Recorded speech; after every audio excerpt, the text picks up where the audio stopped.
Yang menarik juga ternyata di kepolisian dan di kejaksaan nama almarhum Sutrimo ini tidak termasuk di dalam saksi. Belum pernah ada. Nah ini menarik juga karena seperti saya kemukakan tadi ini tidak bisa dilepaskan dari dua perseteruan institusi penegak hukum. Maka ada 3 skenario yang bisa saya baca dari kasus ini secara politik. Pertama adalah murni proses penegakan hukum. Pertama ya, murni proses penegakan hukum, sedangkan kematian Sutrimo merupakan peristiwa yang tidak berkaitan. Skenario kedua, terdapat hubungan tertentu antara kematian Sutrimo dengan kasus Febri Ardiansyah itu, tetapi belum ada bukti yang cukup untuk disimpulkan secara ilmiah. Ketiga, berkembangnya teori konspirasi semata-mata merupakan konsekuensi dari tingginya sensitivitas politik dan minimnya informasi yang tersedia. Oke, sebentar dulu. Kenapa? Sebentar. Karena kasus misalnya Febri ditangani oleh kejaksaan, kemudian Sutrimo ditangani oleh ada pertanyaan sedikit ya, boleh ya? Saya bertanya dulu nih.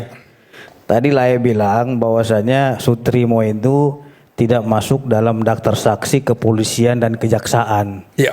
Saudara tahu dari mana itu? Belum pernah ada pernyataan ketika di awal ya. Ketika di awal. Ini Anda sudah menyimpulkan tadi. Bukan nyimpulkan. Coba Anda tahu dari mana itu? Kan skenario. Kan ini hipotesis. Pertanyaan saya simpel. Dari mana Anda tahu Sutrimo itu baik di kepolisian maupun kejaksaan tidak masuk dalam daftar saksi? Di awal saya... Anda pengacaranya bukan? Bukan, saya kan menganalisis dari... Nggak bisa, Anda telah mengarang kalau gitu. Skenario pertama, kedua... Nggak berbasis data. Maka tunggu harus dijelaskan dulu. Jawab dulu. Sampai akhir ya. Maka ya, pendekatan akademik mengharuskan kita... Bukan, pertanyaan saya Mas. Hipotesis, tunggu dulu.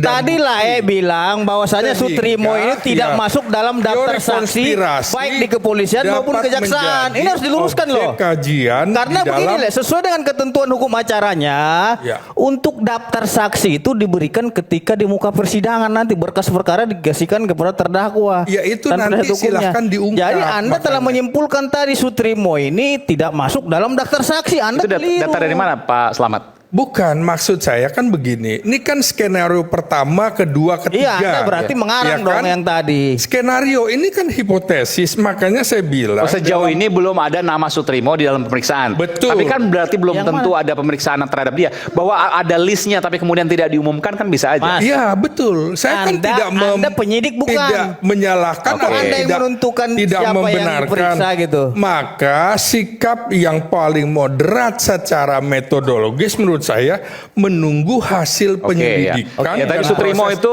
apakah peradilan sampai diperiksa atau tidak itu tidak ada yang tahu sampai saat ini.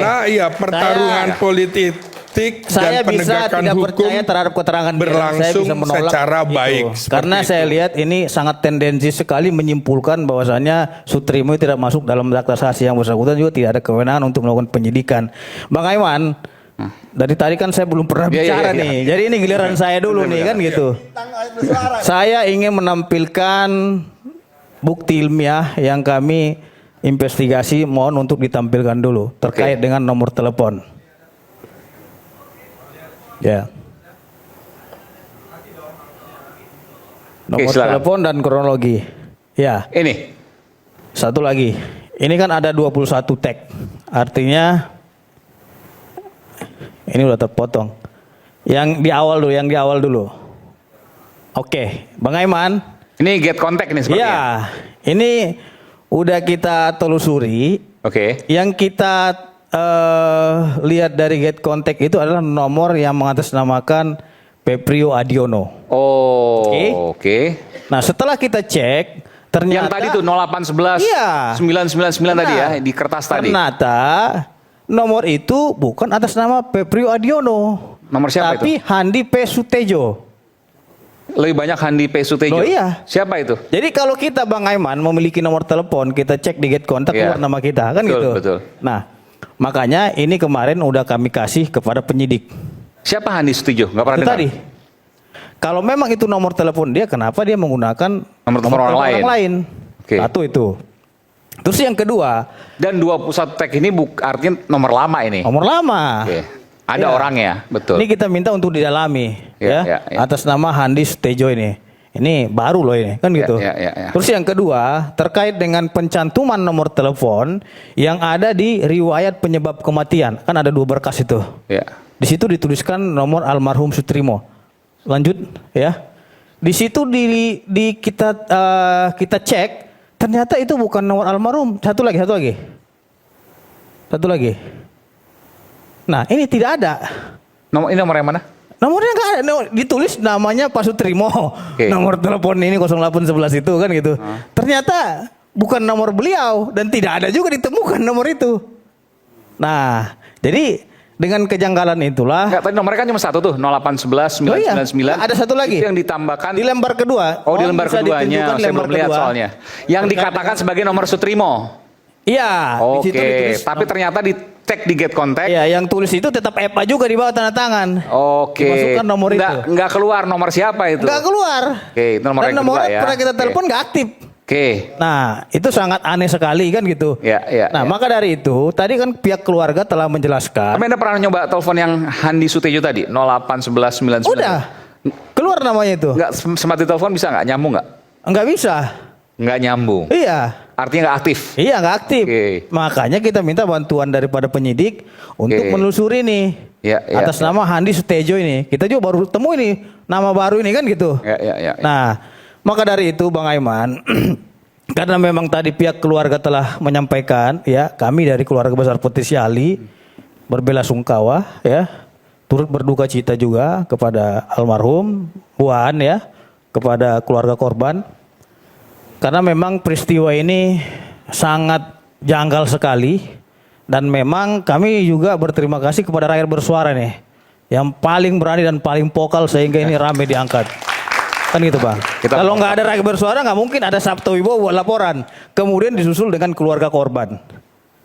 Nah, dengan peristiwa-peristiwa yang telah diungkap kejanggalan tersebut kepada publik, sehingga kami melakukan beberapa kajian-kajian, pendalaman-pendalaman, khususnya terkait dengan kejanggalan ada keistimewaan spesial ketika beliau itu mau berangkat ke Jakarta, dikawal oleh 2 orang tadi seperti Ya, yang dibilang di oleh keluarga stasiun tadi. kereta api Purwokerto tuh ya. Artinya apa?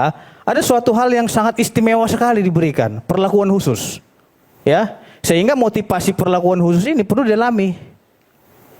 Nah, kemudian berangkat ke Jakarta, keluarga udah bilang pada waktu pukul 3:18 itu Sutrimo ini mengirimkan foto makanan, ada ayam dan lalapannya. Nah, di jam 4 itu dia foto di depan rumah FA. Nah, kemudian di pukul 6 dan 8 yang bersangkutan melalui FA menelepon sudah meninggal dunia. Pertanyaannya, kalau memang yang menelepon ini adalah FA, berarti handphone sama FA dong. Simpel saja kan gitu. Nah, diberangkatkanlah ke Rumah Sakit Taman Puring Muhammadiyah, Jaksel. Di situ sudah dibersihkan. Rumah sakit saya yakin tidak mau menyimpan barang-barang pribadi almarhum. Pasti serahkan tadi, mengaku kerabat tadi. Ya kan? Diserahkan ke kerabat tadi. Dan beberapa hari yang lalu Mbak Aan sudah ke rumah FA meminta agar dikembalikan itu handphone dan dompet. Guna kepentingannya apa? Sangat penting sekali. Karena dengan handphone tersebut tentu penyidik bisa melakukan metode scientific crime investigation. Siapa yang menghubungi dia? Dan apa percakapan-percakapan yang ada dalam tersebut. Nah, yang paling penting lagi Bang Aiman, ATM ini kan punya pribadi nih. Ya kan? Keluarga belum dapat ATM itu. Ya, siapa yang transfer dan seterusnya. Dan kita nggak tahu apakah ada uang transferansi itu nomini, kita nggak tahu. Inilah yang harus diungkap. Ya. Nah, justru saya juga sependapat dengan Prof. Binsar Gultom tadi mengatakan dengan hilangnya handphone tadi dan ATM tadi itu menjadi keyakinan hakim. Saya setuju banget itu. Karena kalau memang tidak ada problem, kembalikan aja ATM-nya. Iya kan? Kembalikan aja handphonenya. Sampai sekarang, sampai Mbak Aan kemarin kami koordinasi tadi, ke rumah yang bersangkutan nggak ada. Justru masih pengawalan sangat ketat sekali. Ya. Nah, jadi ada suatu hal yang memang sangat serius sekali di dalam persoalan ini yang harus dituntaskan.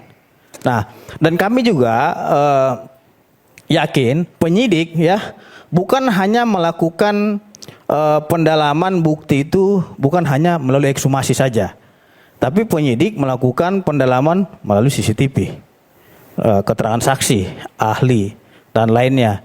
Dan kami juga berterima kasih karena metode yang dilakukan oleh penyidik dalam pengungkapan kasus ini di ekshumasi itu dengan menghadirkan beberapa ahli, baik itu toksikologi, ya, histopatologi dan pemeriksaan DNA. Itu sangat lengkap sekali. Nah, kami mendapatkan informasi terbaru, Bang Aiman, ya. Ini kalau bisa saya berandai-andai sebagai Gubernur Jawa Barat, ya, karena pernah kita kupas dulu sekitar 1 bulan yang lalu nih. Masalah wilayah di Bandung, ya. Kalau saya sebagai Gubernur Jawa Barat, ya, saya akan buka sayembara. Di wilayah Cikole ada rumah seseorang yang berinisial F, ya. Masyarakat yang menemukan itu tentu, ya, kalau saya Gubernur Jawa Barat akan memberikan hadiah sayembara.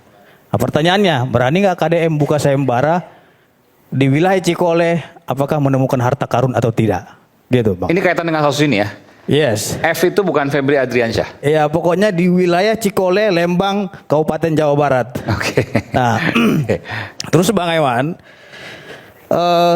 terkait dengan ini tidak ada tendensi juga ya terhadap ex Jampitsus ini.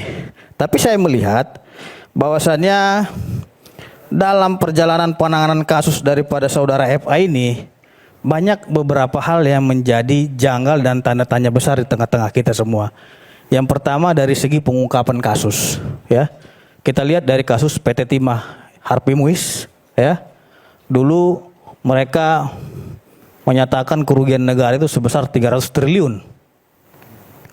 Ternyata salah dan dianulir oleh putusan Pengadilan Negeri Jakarta Selatan. Kerugian negara itu hanya 28,9 triliun. Artinya apa?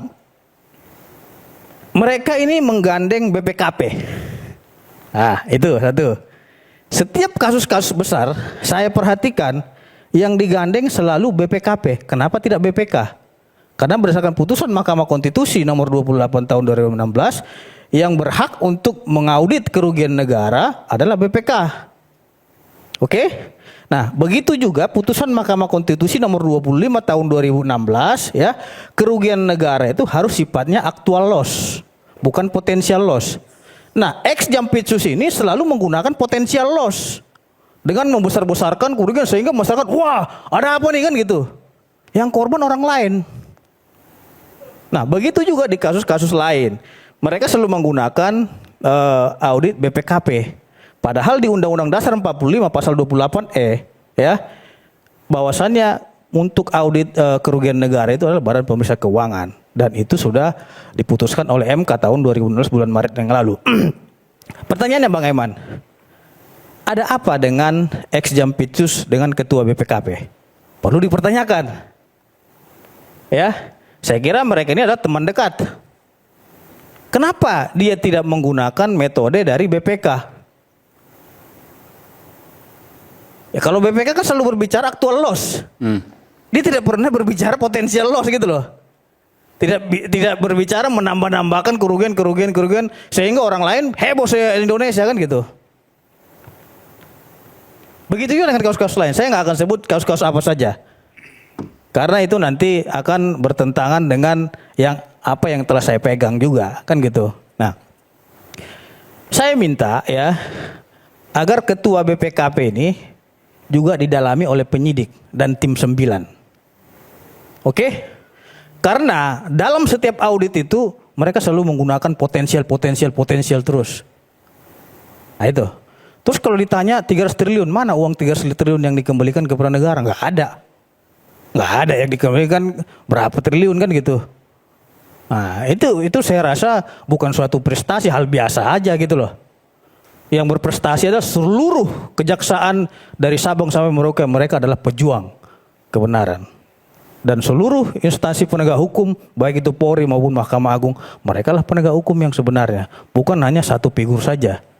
Nah, maka dari itu saya harapkan Ketua BPKP ya melalui tim 9 maupun Polri untuk segera mendalami keterkaitan antara ex Jampitsus dengan Ketua BPKP ini. Terima kasih Bang. Oke.